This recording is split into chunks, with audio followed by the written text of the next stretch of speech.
the customer isn't receptive to hearing that anymore because they're sick and tired of hearing advertisements. So then how do you communicate that message to the customers? And so this is where emotion comes in. And this is why I heavily focus all of our work, that what we do at FixOnMedia, with emotion. In that, if you can craft a story, and we talk about storytelling with your show here, if you can craft a story that is relatable, it's emotively captivating, and beneath all of that, there is a message that is subtly and subconsciously communicated to the audience, then they're just engrossed in what they're watching. They're engrossed in the plot, they're engrossed in the storyline. And then the emotions that they have from watching that film are then brought to themselves. And beneath all of that, without them even realizing, their subconscious brain has picked up a message that the business wants them to know about. And they don't think about it straight away. It sits in there. Yeah, it sits in Yep. there. As I said with the editing of that video earlier, maybe it just sat with me for years. And then at the right moment, that message will pop out and you'll say, oh, and your brain will tick through. It'll tick through and say, where did we find that message from? And it'll go back to that brand that you saw the video from. This is I love it. I love how you put it because this is very similar to something that one of my previous guests mentioned, Barry Labov. He is a well-known marketer with a lot of experience, but he put it in this way: when he reviews a campaign that his team has done, and it feels almost like a song that he loves, for 2 3 minutes he just disappears from the physical world.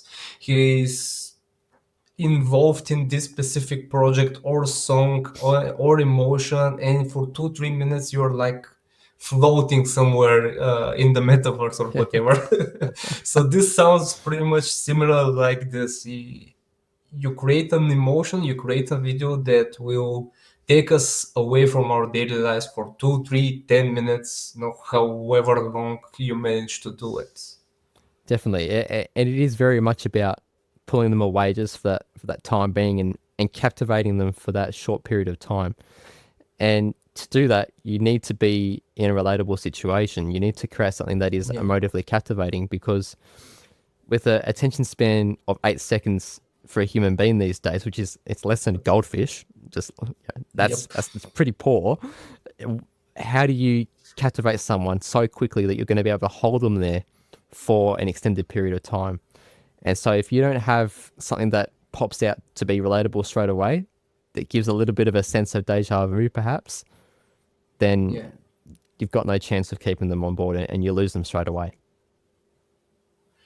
All right, and walk me behind the scenes. So I am one of your potential customers. I come to you with the problem that I have.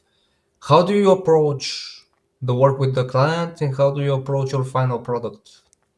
So we've created what I like to call the brand film framework.